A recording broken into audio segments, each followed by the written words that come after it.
नमस्ते। आशा करते हैं आप सभी स्वस्थ हैं और कुशल मंगल हैं।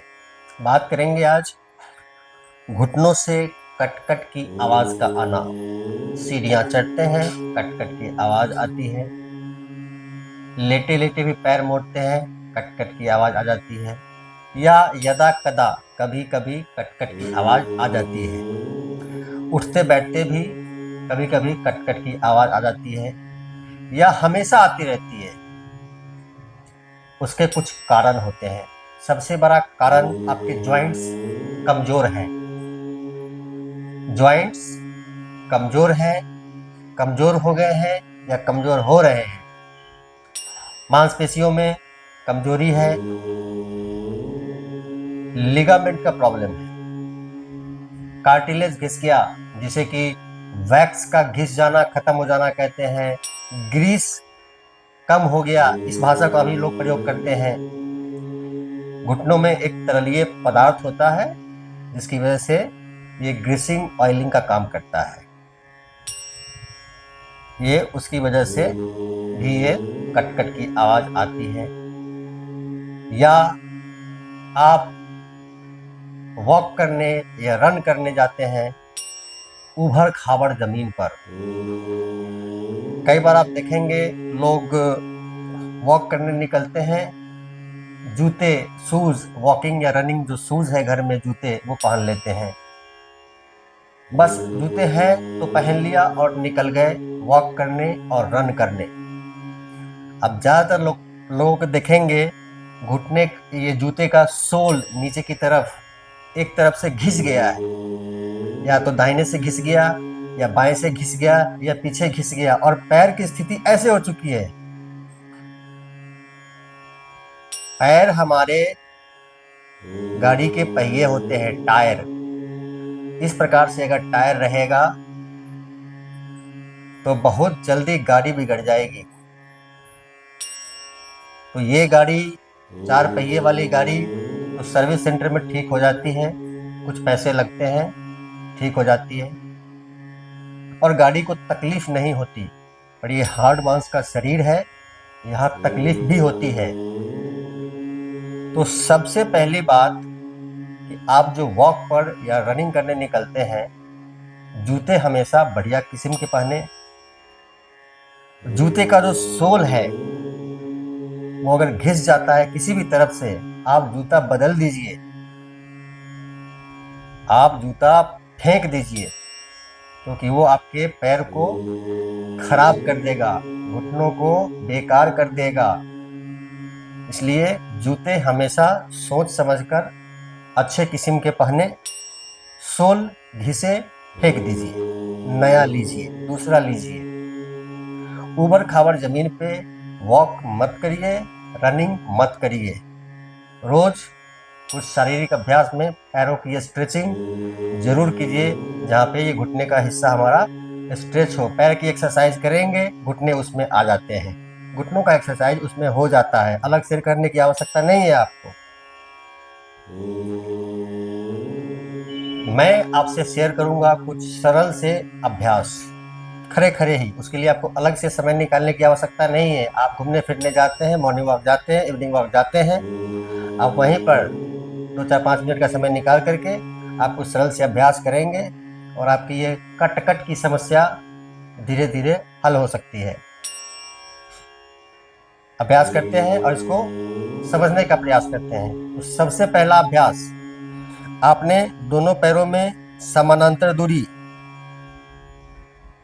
एक बहुत विशेष बात को और ध्यान दें, ये जो अक्सर आप इस प्रकार से खड़े होते हैं, ये बहुत गलत तरीका है। आपके घुटने हमेशा के लिए खत्म हो जाएंगे, कोई इलाज नहीं कर पाएगा इसका। आप ऐसे खड़े होते हैं, ये भी गलत तरीका है। सारा वजन इस पैर के ऊपर है, ये बिल्कुल फ्री है। इस प्रकार से 2-4-5 साल आप इस प्रकार से खड़े होंगे, निश्चित रूप से ये खराब हो जाएगा। ऐसे खड़े होते हैं, ये खराब हो जाएगा, दोनों खराब हो जाते हैं। तो हमेशा पैरों के बीच में समानांतर दूरी रख करके इस प्रकार से खड़े होंगे। ये खड़े होने की सही स्थिति है।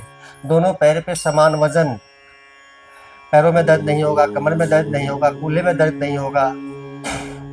तो दोनों पैरों में समान दूरी रखते हुए हमेशा चलना चाहिए, खड़े होना चाहिए। जूते वाली बात समझ गए, समानांतर दूरी वाली बात समझ गए। वॉक करने जाते हैं, ऊबड़ खाबड़ जमीन पे वॉक नहीं करिए, जिग जैग जमीन पे नहीं करिए।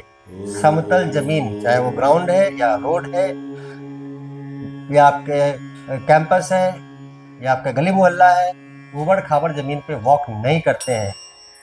आपकी ये जो शरीर है, ये गाड़ी रूपी शरीर, ये खराब हो जाएगा, ये बिगड़ जाएगा। तो इसका ध्यान रखना है। कुछ शारीरिक अभ्यास सरल से हम करेंगे और इस समस्या से छुटकारा हमें मिल सकता है। नियमित अभ्यास करेंगे तो ये समस्या आपकी जाती रहती है। सबसे पहला अभ्यास क्या है?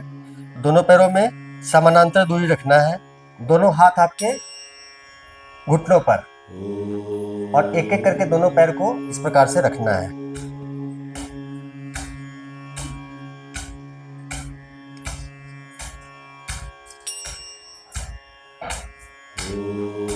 एक मिनट आपको इसका अभ्यास करना है। बहुत जोर से नहीं पटकना, आराम से 1 मिनट तक आपको इसका अभ्यास करना है। इसी अभ्यास को आगे बढ़ाते हैं, दूसरे अभ्यास की तरफ चलते हैं। तो ध्यान से देखेंगे, दोनों पैरों में जरा सा फासला,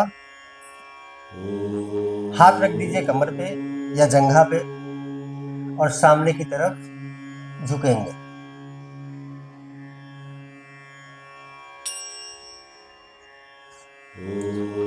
हाथ जमीन पे ला सकते हैं, जमीन पे ले आइए। एक तेज खिंचाव आपको कूल्हे से लेकर पूरा पिंडलियों तक होगा। इस खिंचाव को बर्दाश्त करते हुए आपको 1 मिनट तक होल्ड करना है, और जब आना होगा फिर से हाथ का सहारा लेंगे और धीरे धीरे वापस। सिर्फ 1 मिनट। आप चाहें तो 2 बार कर लें तो 2 ही मिनट होता है। क्षमता अनुसार करना है। जब आप झुकते हैं एक तेज खिंचाव होता है, तो खिंचाव का दर्द भी होता है। अगर आपको लगता है कि नहीं, मैं 30 सेकंड से ज्यादा नहीं कर पाऊंगा, तो 30 सेकंड करके उठ जाइए। कमर के लिए भी बहुत अच्छा अभ्यास है वो। इसी अभ्यास को आगे बढ़ाते हैं। तो दोनों पैरों में 1 से 1.5 फुट का फासला, दोनों हाथ सामने कर दीजिए आपके चेहरे के आसपास और ऐसे बैठ जाइए।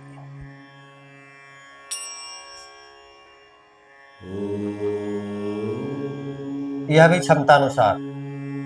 10 सेकंड किया, उठ गए, फिर से 10 सेकंड किया, उठ गए। 6 बार करेंगे, 1 मिनट होता है। मात्र 1 मिनट का अभ्यास। अगर आपका वजन बहुत ज्यादा है, ये समस्या बहुत ज्यादा वजन की वजह से भी होता है, बहुत ज्यादा वजन है आपका, तो भी ये समस्या भविष्य में आती है, बढ़ती उम्र के साथ भी आती है। तो वजन को पहले नियंत्रित रखना आवश्यक है। अब आते हैं अगले अभ्यास की तरफ। तो ध्यान से देखेंगे, दोनों पैरों को फैला दें इस प्रकार से। हाथ जैसे सहूलियत हो वैसे रख लीजिए। ध्यान से देखें। 1 2 3। बहुत सरल है। इस प्रकार से संतुलन बनाते हुए, क्योंकि जब आप पैरों को फैलाते हैं शरीर असंतुलित होता है।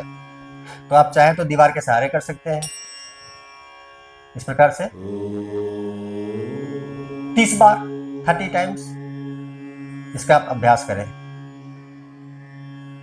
दीवार के सहारे खड़े होकर के पैर को इस प्रकार से पकड़ लिया और पीछे दबाते हैं 1 मिनट तक।